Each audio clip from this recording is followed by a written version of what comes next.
Anna, I was struggle with higher order function. No worries, Peter, I will help you out with this. We have a repeat function that takes n and action function as parameter. Okay. We will iterate the loop, starting from I value 0 and going up until n. Okay. Then create a unless function to check if the number is even or not. It takes test and then function as parameter. The if condition checks following condition and runs the then function. Okay. What about invoking all those function, Anna? I was not able to do it.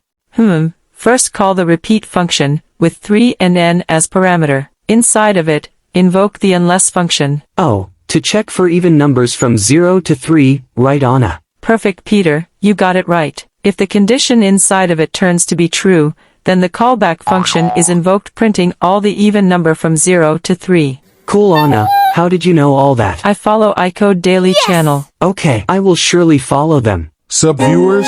Did Anna and Peter teach you right? Then save and share this reel with your friends. Follow for more.